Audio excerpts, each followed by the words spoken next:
Welcome to Out on the Lanai, the only Golden Girls podcast you're ever going to need to listen to. I'm HAlanScott / Sadie Pines. I'm Kerri Doherty, and today we're doing a Beyond Golden Girls episode where we cover the many film and TV projects that the women did outside of the Golden Girls during the course of their illustrious careers. And today we are watching Betty White and Paul Dooley, a.k.a. Isaac Newton, a.k.a. George from the doomed Empty Nest backdoor pilot, in an episode of The Client List starring Jennifer Love Hewitt. Thank you, Victoria, for recommending this for us to watch. Thank you, Victoria. But also, Victoria has inadvertently inspired something that Kerri and I sort of came up with earlier that I think is a fantastic idea. You know how every single year we recognize Pride during June? You know, we always do. We try to do Pride-related episodes around sort of queer storylines within the Golden Girls and the various projects that they've done. Now, I'm not saying we've covered everything queer in the Golden Girls universe, Golden Girls / these four actresses universes, because there's so much. But this year, after watching The Client List and seeing Betty White and Jennifer Love Hewitt's friendship, I, as the resident homosexual, have declared that this month on Out on the Lanai is the Betty White / Jennifer Love Hewitt Pride Month. And so we all month long will be watching and discussing projects related to both the pairing of Betty White and Jennifer Love Hewitt. Thank you, homosexuals and queer people of all likes. I had no idea that Jennifer Love Hewitt and Betty White worked together outside of this one episode of The Client List until you were like, no, they have worked together quite a bit. So they, well, not quite a bit, but later in, Jennifer Love Hewitt's age sort of requires it to be later in Betty White's career. But later in Betty White's career, they did they did this together, which was a television show. It actually was a TV movie that got made into a television show, which we're discussing today. But they also did around the same time, like I think maybe just a year after this, they did their Hallmark original film, The Lost Valentine, which is a bit more serious. It's a bit more dramatic. And so we're going to watch that as well. And then they also did, I believe, I'm going to have to double check this, but they did an episode of Hot in Cleveland together as well. And the connection to Hot in Cleveland with this is that it's the same creators, correct? Yes. So Hot in Cleveland was created by Suzanne Martin, and who also wrote the Client List movie, which I believe was for Lifetime.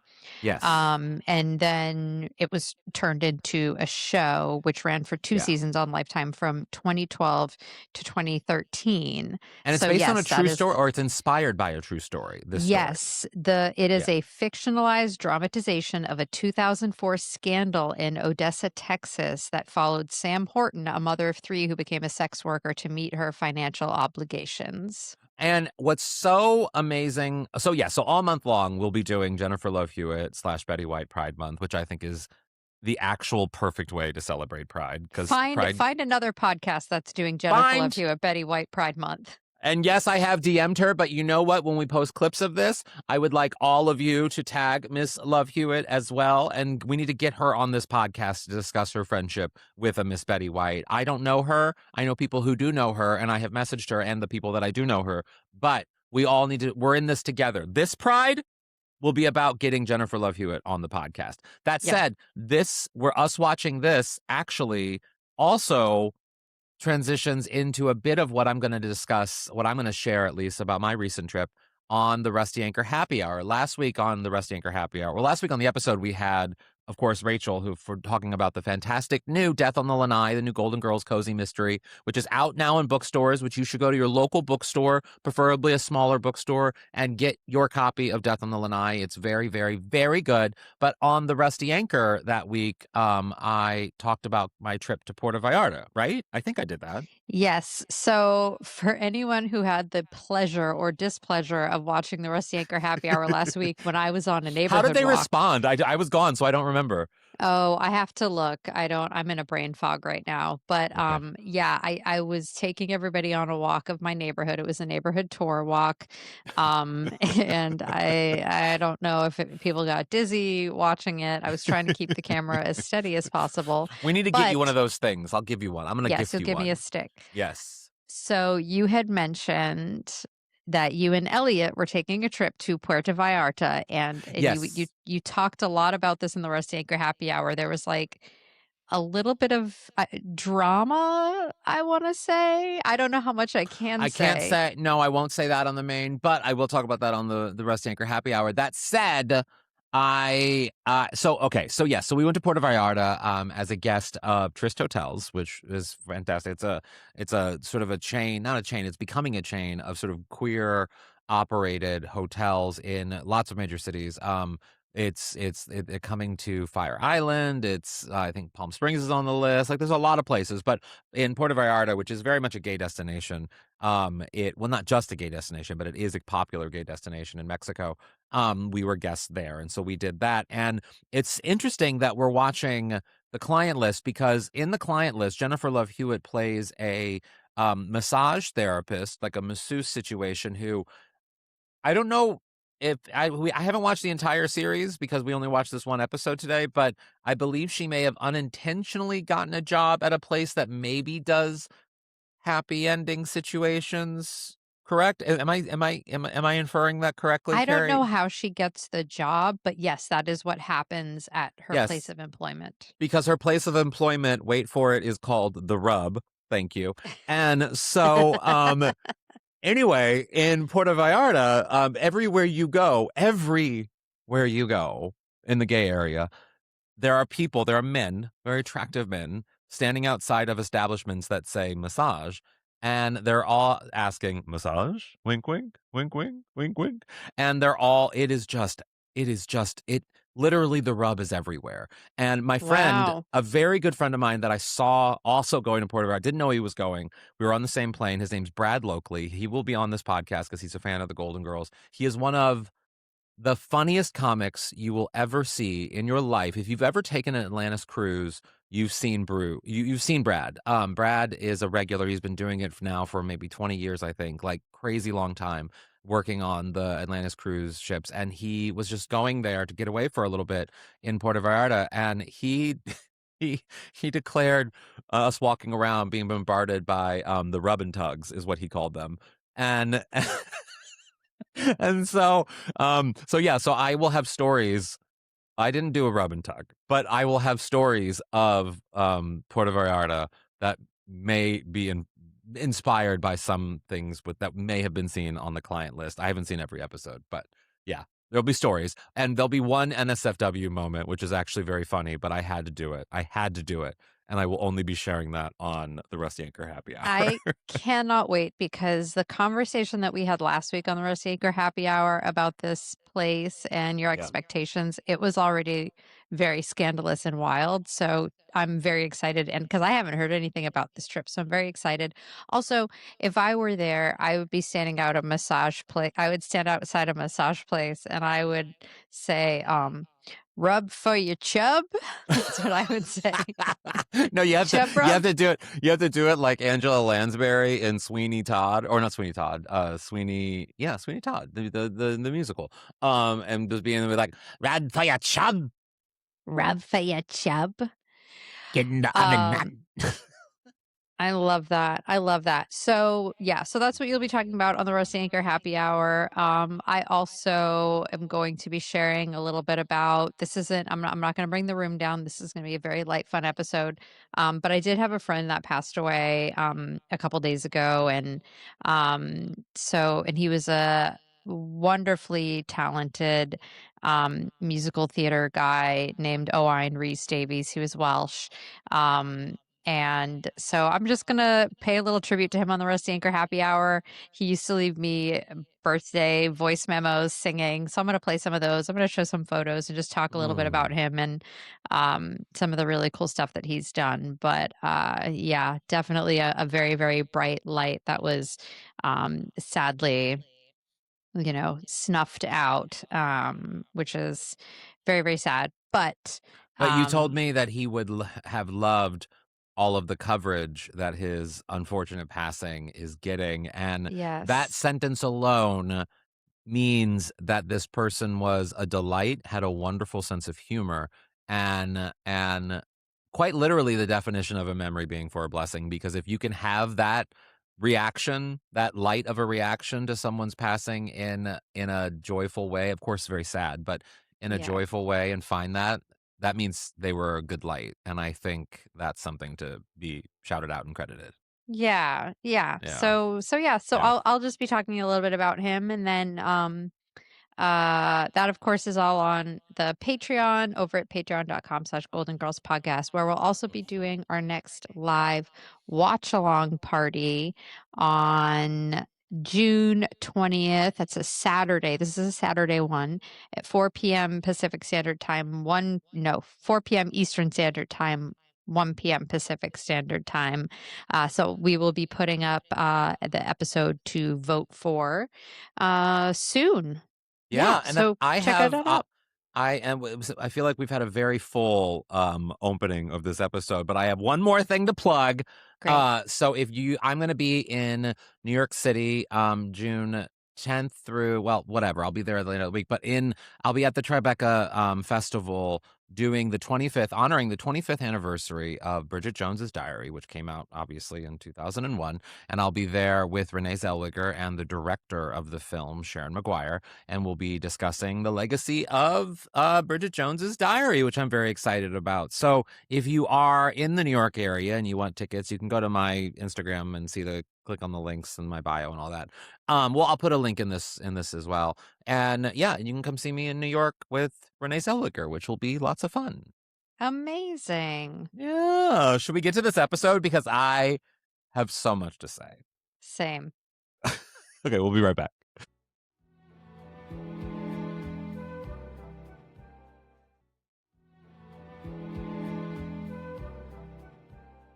Before we dive into this episode of the client list, I just want to take a brief moment to celebrate the talent that is Jennifer Love Hewitt. Now, for me, That was such, I have to admit, I'm just going to say it. I'm just going to say it. We went from such a lovely tribute to your friend into the a talent that is, lovely and tribute. I thought you were going to go in that direction, and I was like, wait, I thought we were waiting. I thought that was for later. I'm confused. What is happening now? Okay, but then it went to Jennifer Love Hewitt, and that was funny. Yep. So yes, that's why I laughed. I need to do a little fangirl moment. So Jennifer Love Hewitt, I feel like I have watched on TV for so much of my life. I was introduced to her in Kids Incorporated. She had a small but very Mm, memorable role as Margaret in Sister Act 2 Back in the Habit. yes, yes, Because when they yes, sing Joyful, Joyful at the end, nobody yes. is pumping their fist and bouncing more in a more bubbly way than Jennifer Love Hewitt. It's true. Then It's true. she went on to Party of Five, and then from there ended up having this huge movie career with I Know What You Did Last Summer, Can't Hardly Wait, Heartbreakers. Oh Like my she God, was Heartbreakers is everywhere. such a good, the combination of Jennifer Love Hewitt, Sigourney Weaver, and Anne Bancroft as a family unit with Gene Hackman and Ray Liotta in the mix, and the guy from My Name Is Earl, I forget his name, but Jason him. Lee. Thank you, Jason Lee. And like it was it is quite literally a perfect film. That film. I saw Can't Hardly Wait 3 times in the movie theater when I was 15 years old. Wow. I Know What You Did Last Summer when that like string of like teen horror movies came out, like Scream kind of started it in the sort of the late 90s horror movies. And then I Know What You Did Last Summer. What are you waiting for, huh? What are I you waiting still for? I still to this day, whenever I am waiting for something, whenever anything and I want to be extra, I will go, what are you waiting for? I just can't help. It's like it has changed. What did our past guest Billy Talk said? It was there's a word that he used that kids are saying, a vocal stem, where it's like it forever changes the way in which you say a particular thing. It could be the Yes. simplest of phrases, and Yeah. it's like Sally Field in Mrs. Doubtfire when you sang the whole time. I can't. Yeah, say you the whole can't the time whole any other time. way. You Yeah. have to say it 3 times. Mhm. Like, it's that. She did that. That's like you can't say "since you've been gone" without Yeah. singing "since you've been gone." Yes. Yeah. Yes, Yes. yes, yes. Yeah. She changed the way everybody says it.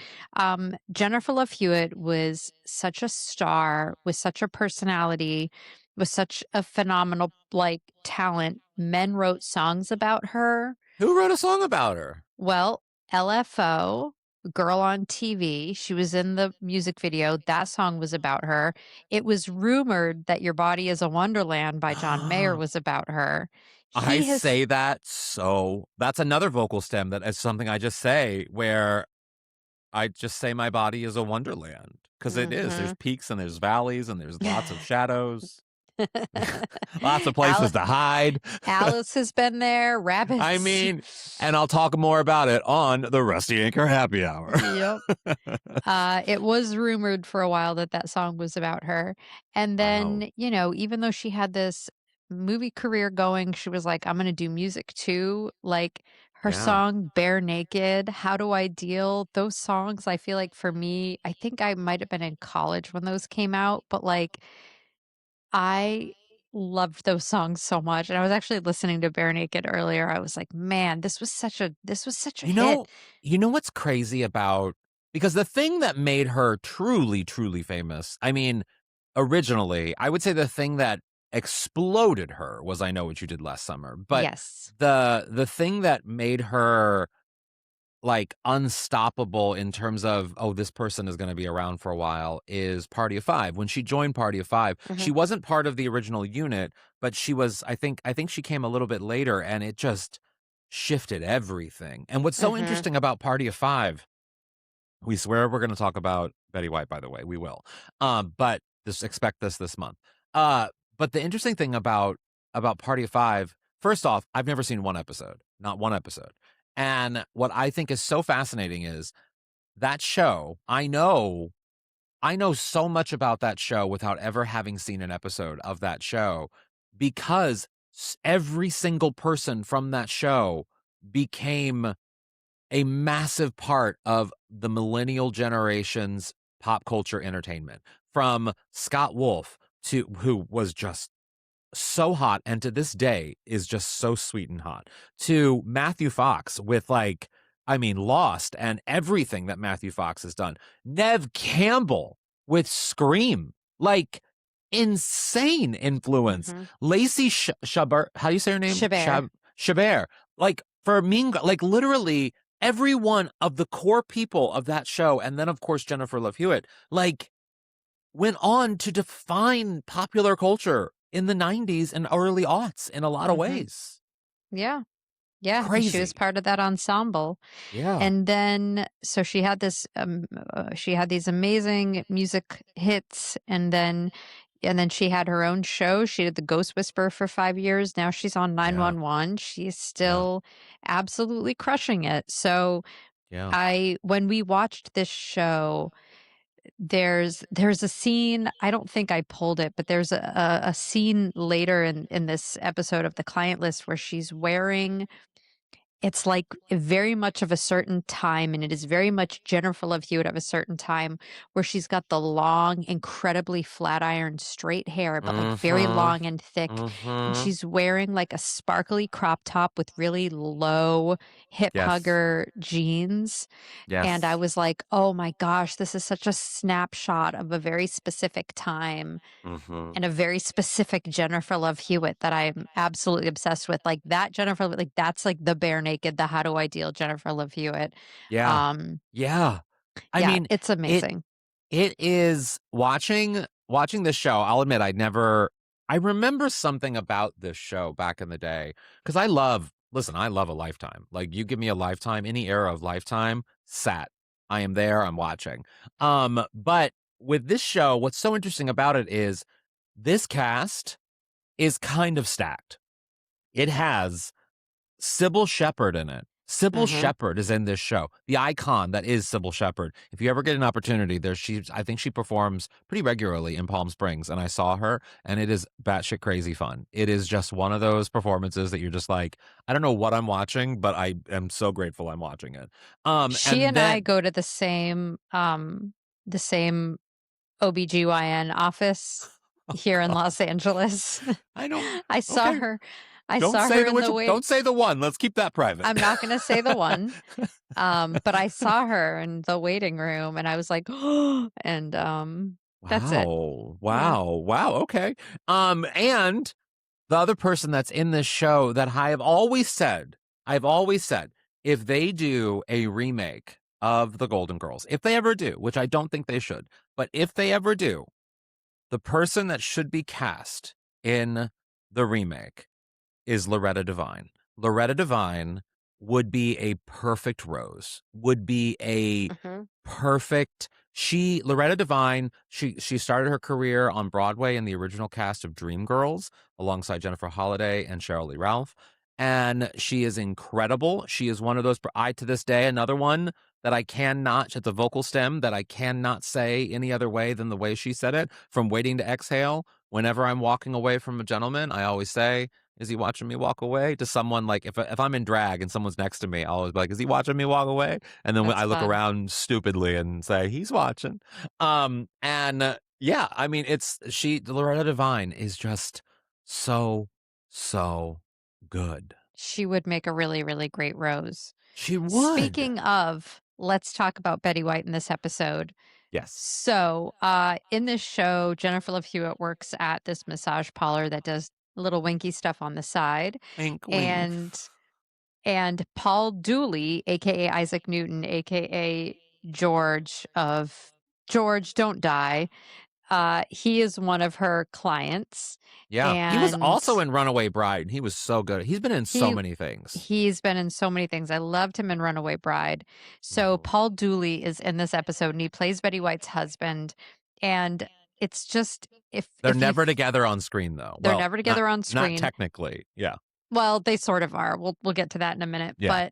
But there's like a fun sort of like upside down or parallel universe where Rose and Isaac Newton like meet up again later in life and fall in love and get married. And that's how I like to imagine them in this episode.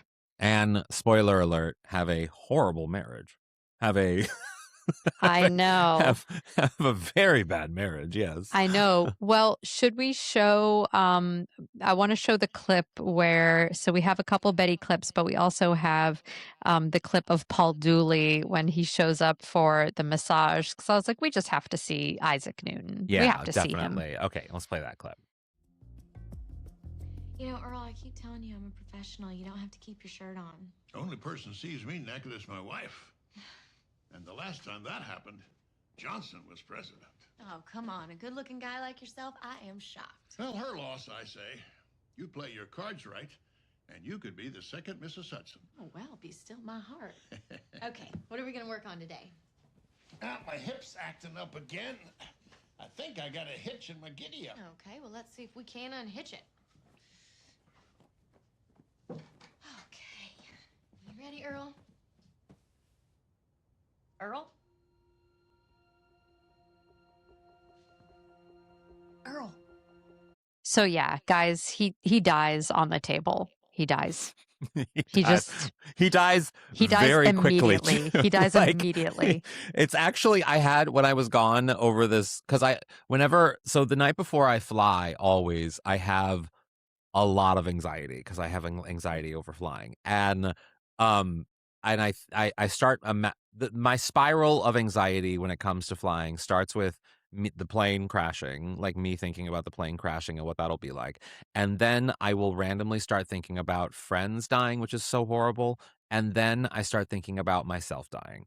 And I start thinking, literally, I had a moment where I was like, oh my God, what if I died here in Mexico? Like in this hotel? Like Elliot would know because he's in the room next to me, but still, like, that's going to be a situation and he's going to have to deal with that. Like literally, it was, I start to spiral, and watching this man die so quickly on a massage table, like, I will say at least he was happy, but oh my God, it gave me anxiety because I don't want to like I'm going to die in an embarrassing way. And I know that. That's my luck. That is just my luck. I'm going to die in an embarrassing way.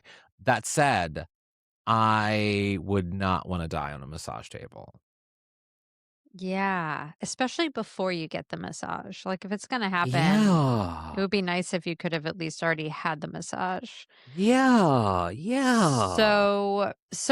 So he just dies on the table and Jennifer Love Hewitt goes and she finds one of the other massage therapists and she's kind of like, "Hey." And the woman's like, "You look like you've just seen a ghost." And I was like, "Ooh, that's a little precursor to her talking to ghosts show." Um, and she goes to the other massage therapist. She's like, "Hey, he died on my table. What do I do?" And in my head, I was like, "Oh, they're going to call 911 because that's what you would do because that's what you would do." Yeah. But they don't. They just call his wife in very casually. And So I got to say, I got to give a credit here. The woman yes. who plays the friend that she went to, she plays that character's name is Jolene, but the actor's name is Kathleen York.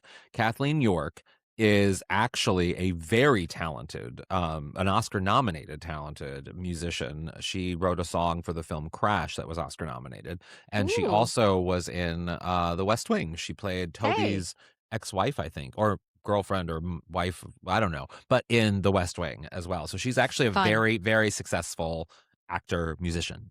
Fun. Thank you for all of Yeah. that. You're welcome.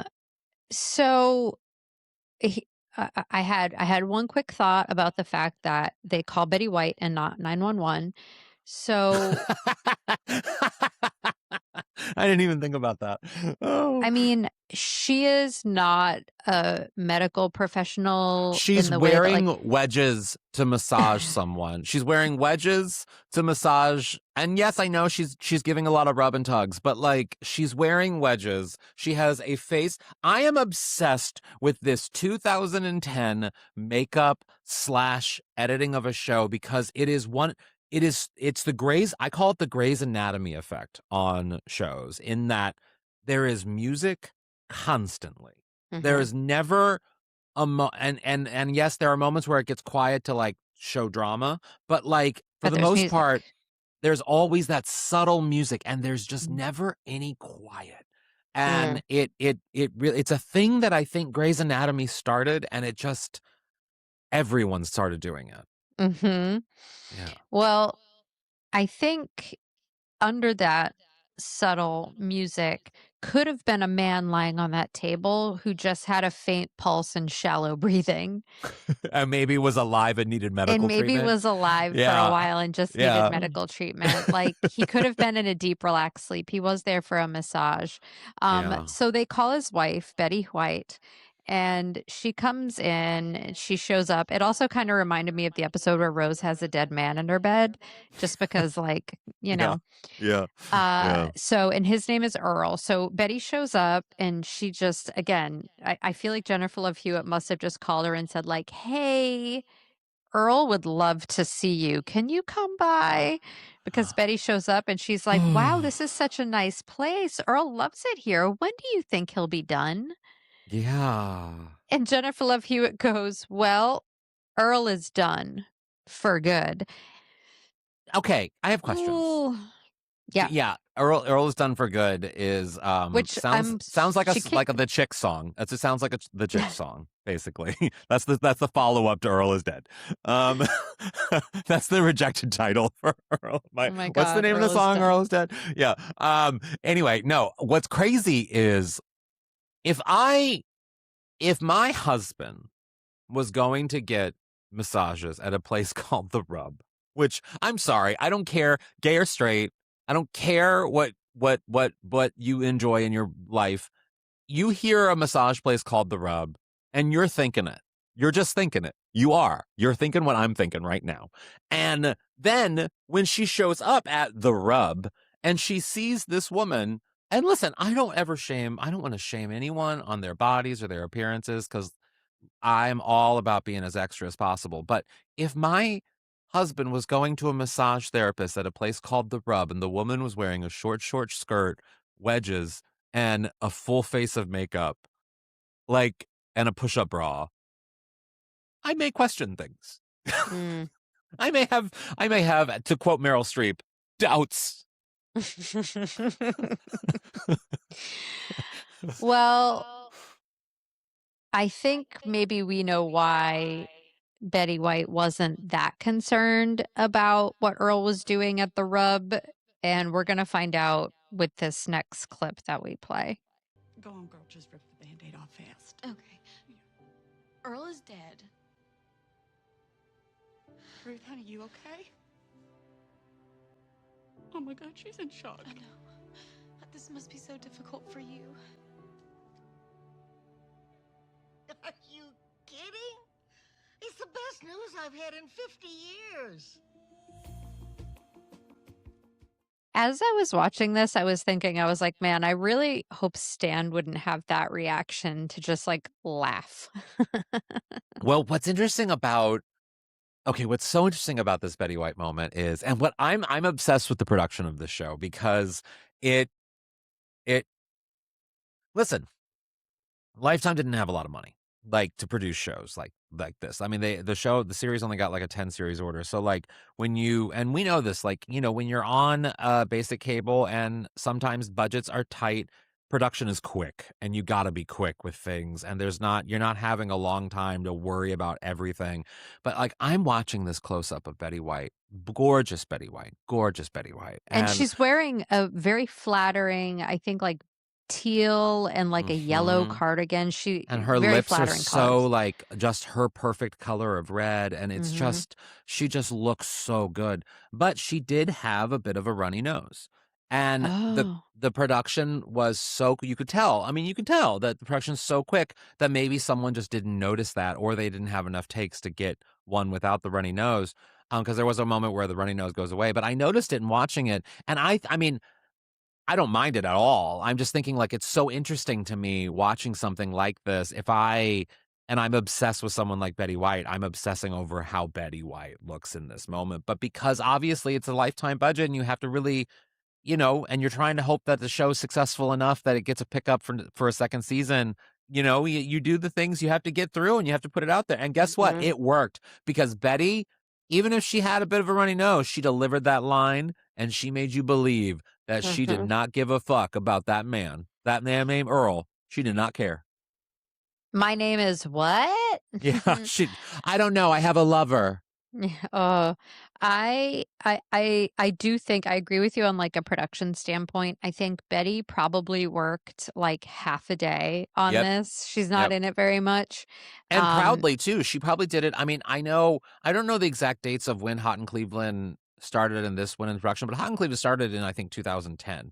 And so it would have been so like it was probably around the same time. Yeah. Probably, and so it probably was, you know, a favor with the creator and sort of going back and forth because, you know, they obviously worked very well together. So I get that. I totally get that. And God bless her for it, because Betty is one of those people who's like, yeah, I just want to work. I'll go.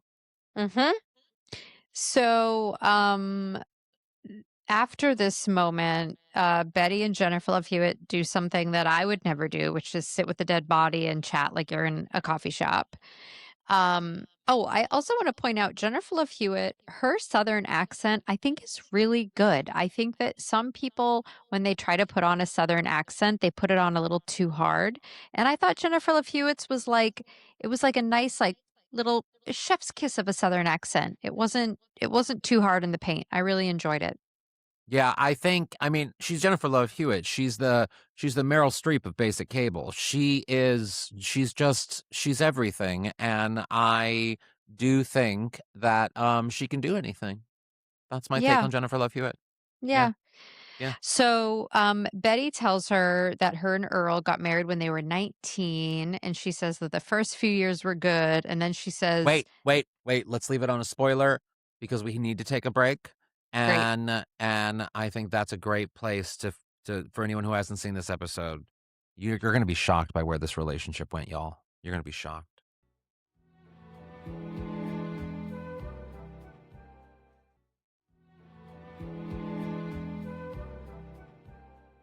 So while Betty and Jennifer Love Hewitt are hanging out together, Betty tells her that her and Earl got married when they were 19.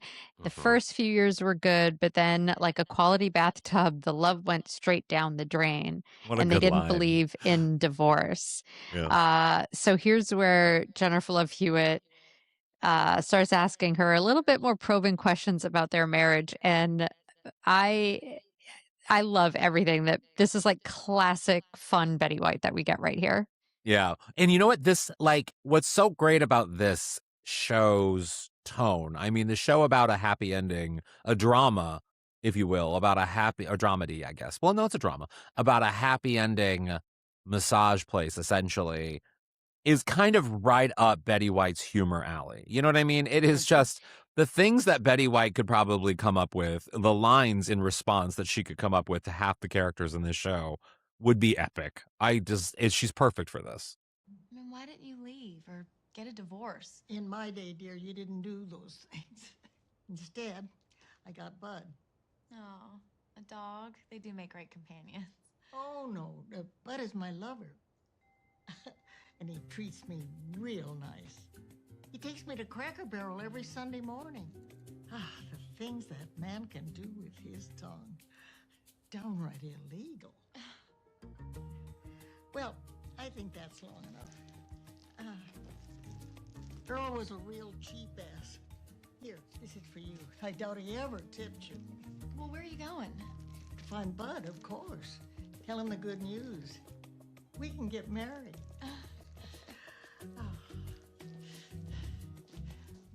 So now Betty's going to go off and marry Bud, and life's going to be great for her. That's the end of Betty's story in this episode.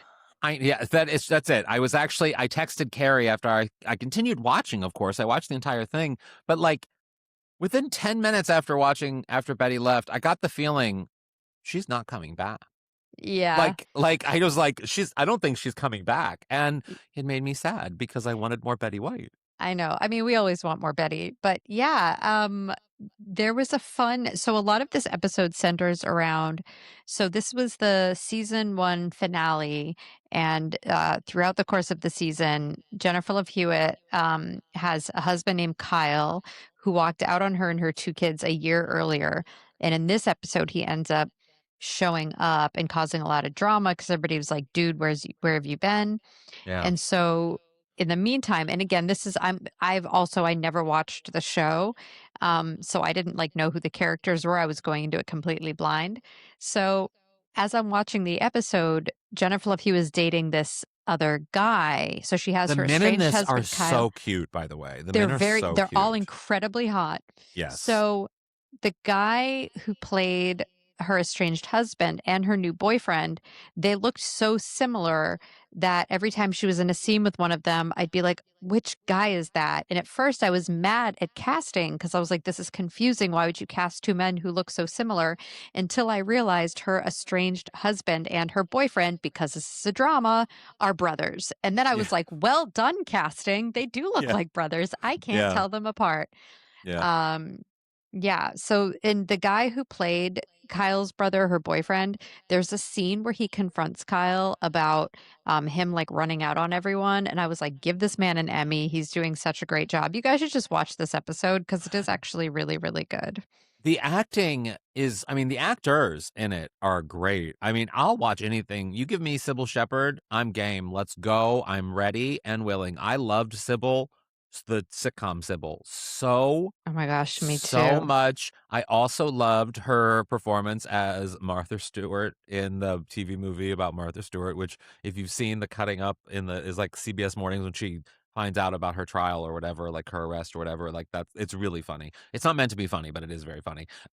It is Sybil Shepherd is just chef's kiss. Everyone in this cast is just chef's kiss. And it is so, again, 2010. And what I think is really fascinating about this period is it's sort of the beginning of the Betty White late in life renaissance that we saw with the SNL and with Hot in Cleveland and with, the Snickers. resurgence, Snickers and all of those things. And this is sort of right before all of that really sort of picked up. And you see it. And what I think is so interesting about Jennifer Love Hewitt's career after this is that Jennifer Love Hewitt was also pivoting into more television work and more sort of, doing some interesting television work. And she did quite a bit with Betty White. In addition, like we said at the top, in addition to this, she did Hot in Cleveland. She did the Valentine TV movie Hallmark that we're going to watch. She was also a part of the tribute to Betty White, the First Lady of TV, I think it was called, in 2018. Like, she was an active part publicly in Betty White's life in the later part of her life. And so I think it's kind of great that this month is our Jennifer Love Hewitt / Betty White Pride Month, because they obviously got along. They obviously, and in the article, there's a People magazine article that that Jennifer Love Hewitt interview did. It's called an exclusive interview, even though I'm like, I mean, I don't. Of course, it's exclusive. I mean, she talked to you. I hate that places that use the word exclusive in a really weird way. But she says that her and Betty White got so along because she grew up with her grandmother, and she would watch. The quote was, "Betty was special to me because growing up, my grandmother was my best friend, and I would sleep over at her house all the time. And our favorite show to watch together was The Golden Girls." And she went on to say, "And I fully believe that's why I'm part 95-year-old as just as a person, because I literally grew up watching Rose and Blanche and Dorothy and Sophia, and they were the funniest women to me ever. So it was very much a special thing." So she has this like true special connection to Betty, but then she goes on and says that, of course she says Betty White is a national treasure, but the article teases that there was at least one negative trait that Betty White had. And Jennifer Love Hewitt said that one trait, that one negative thing was she did cheat. This is a quote. She did cheat at Scrabble a lot. a, a, a lot. I wonder if Betty used Disdam and was like, well, they said it on the Golden Girls. It's part of the TV lexicon. We'll link this People magazine article in today's episode's show note, but in the show notes of this episode. But no, I do kind of like, I mean, listen, this is a podcast about a show about older women, and we are both very young people. And so, and people, everyone listening likely is also in our age group or around our ages. And so I think we as a people have this really wonderful appreciation for friendships of different ages. You know what I mean? Mm-hmm.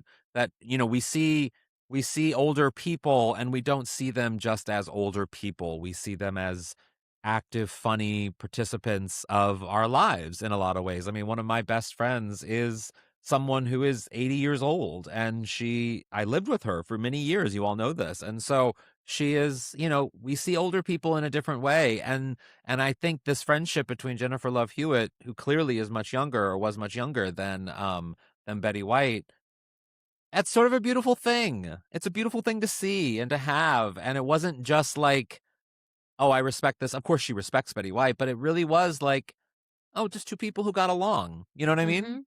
Absolutely. Yeah. Yeah, I'm sure their friendship was incredibly special, and it sounds like Betty was one of those types of people that everyone who met her, she made them feel so special that you would ask anybody, like, who's your best friend? And they'd go, oh, well, Betty White. You know what I mean? Like, Betty White was everybody's best friend. Just because, and she was so funny and so fun to be around. I also wanted to ask you, how do you think each of the Golden Girls would have reacted if they were told that their husband died on a massage table and were met with the face of super hot 2010 Jennifer Love Hewitt when they went to go see the body? Oh, well, I know my Like, answer. how do you think they would have reacted? I know my answer immediately. Yeah. Okay. How would Sophia have reacted? Sophia would somehow connect it to men playing with the canoodles back in Sicily, and it's just what they did, and she's not surprised. And, it at least gave her some time away from her husband for a little bit. You know what I mean? Like, at least I don't care what he's doing, but he can go play with his cannoli somewhere else because I'm busy. Like, that, I think, would be Sophia's response to it. Okay, but that's if she found out he was going and he was alive, or if he had died? No, dead. To being like, Oh, okay, dead. well, At least Oh, he died having wow. fun doing the thing. You know what I mean? I think she'd be like, okay. I think only one of them would actually, well, two of them would actually be angry, I I could think. see Sophia going in and like hitting Sal's body like with a newspaper and Yeah, calling him a dumb botchicaloop. but I also think she would be like, Like, you were okay. supposed to bring milk home today, you dumb Yeah, botchicaloop. she'd be angry about that. She'd be angry Yeah. about what he didn't do. Yes, Okay. exactly. What do you think Rose would do? Rose would be thoroughly confused. Rose, Ro- Rose, Yeah. Rose would just be like, "You have this nice young girl here who dressed up for him, which just seems like the nicest thing you can do." And she would be thinking that she would not be putting the pieces together that the place is called the Rub, and she is Mhm. dressed very scandalously, and she wouldn't. None of that would be put together. I think just in like the episode where Al Beatty, the guy that Rose Mm-hmm. sleeps with who dies in her bed, just like the way that Al's wife was comforting Rose, I feel like Rose would end up comforting Jennifer Love Hewitt, who would be like Yeah. so upset and feel guilty in some way, and Rose would end up comforting her even though it was like her husband dead on a table. Yes. All right. How do you think Blanche would have reacted? I think Blanche would be furious only because she wanted the male version of this, and that he that he didn't tell her about this, and she didn't think of this as a lucrative business opportunity. Like, she would find a way to make it about herself in some way, and something that she missed out on in this opportunity. And she would be not necessarily appalled at all about the sexual component of it, because she would be more angry that she didn't cash in on this early enough. I actually agree with you on that one. What about Dorothy? Dorothy would be furious. Dorothy would be the one who would be through the roof. She'd go so far as thinking about putting the place out of business, but then her liberal progressive sort of nature would come in and be like, well, these poor people just have to work. Like she would it would somehow become something else, but she would be furious. She would be furious. You bought a happy ending without telling me. Pull that clip for socials. Oh my God. Have you ever been to a happy ending one? No. Never? No. I'm so boring. I'm as vanilla boring as they get. I mean, have you? I don't know. Have you been to the Chub Rub place? I feel the rub and tug. I feel like you can't be a homosexual in a big city and not have encountered that well, I don't want to say at least once, but not have encountered that in some capacity, or heard about it in a very direct sense in some capacity. And so, with that said, I will let you make your decision on whether or not I have. Wink, wink. Oh my gosh. I love it. Because, it's a thing. And if you want to hear more about some of those scandalous wink, things, wink. you can go to our Rusty Anchor happy hour today, because it's going to be an NSFW one for sure with this trip. I have wait. stories. It is not, I will say, it is absolutely nothing like the episode of Golden Girls where they go on vacation and everything goes wrong, but it is also actually very much like when they, the deserted island part of it actually literally happened to me. I actually literally went to a deserted island where there were wild dogs on the beach, and everyone was supposed to get naked. Everyone was supposed to get naked, and look at me. Your body language right now is off the charts. I was there, and I have so many stories. I have so many stories that are going to be great for Rusty Anchor Happy Hour. But I was literally on a deserted beach, and no, there was no Mai Tais found across the way, and I was just on the opposite side of where the hotel was. No, this was actually we had to take a boat for an hour out to a deserted island just to get naked. I can't wait to hear more about this. But and I was like, I could get naked locally, y'all. I don't need to take an hour. No, you don't need to take an hour boat ride. Well, Yeah. this was the episode of The Client List. I had a blast watching it. Everybody else should watch it. Should we take a break and come back with our golden takeaways? Yes, we should. I'll calm down.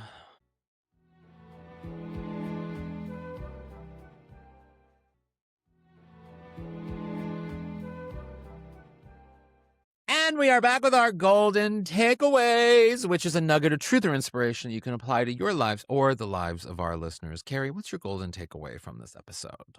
Mine is incredibly simple. I realized it has been at least 6 years since I've gotten a massage, so I need to get a massage this summer.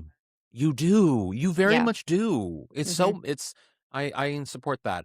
Yeah. My golden takeaway from this episode is, this is me being on my political soapbox here for a minute, but I do think that there's a therapeutic need for a sensual touch, which I think is actually, I have many friends who participate in, they have to do it very quietly, but in that they make a living doing that, and the value in which so many people get from that when it is safe, consensual, and communicated in a direct way.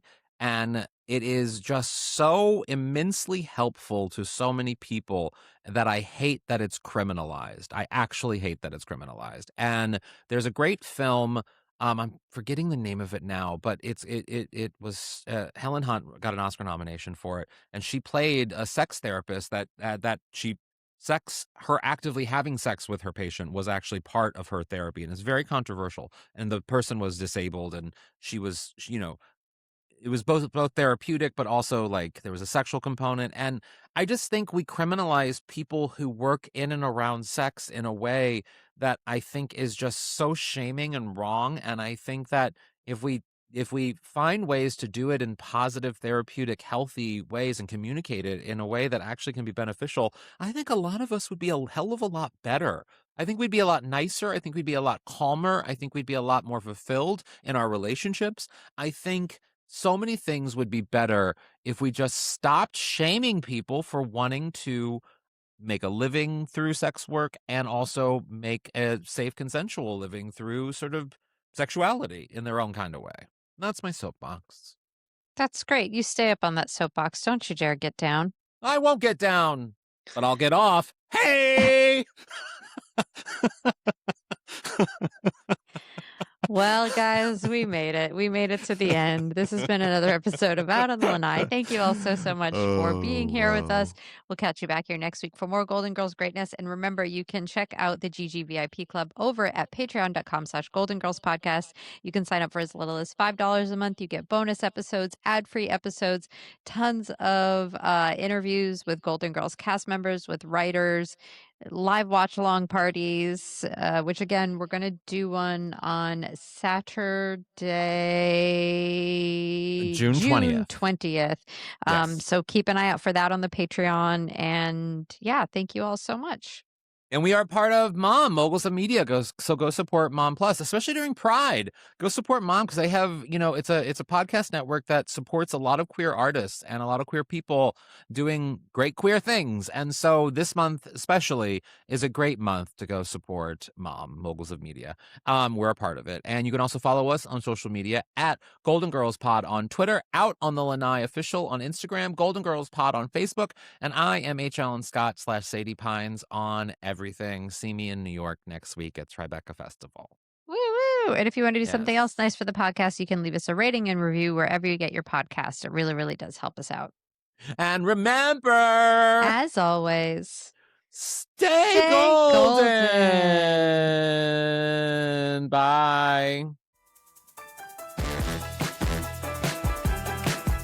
Out on the Lanai is not endorsed by Whit Thomas Harris Productions, Touchstone Television, Disney, or any of its subsidiaries. It is intended for entertainment and informational purposes only. All names, pictures, audio, and video clips of the Golden Girls are registered trademarks and/or copyrights of their respective trademark and/or copyright holders.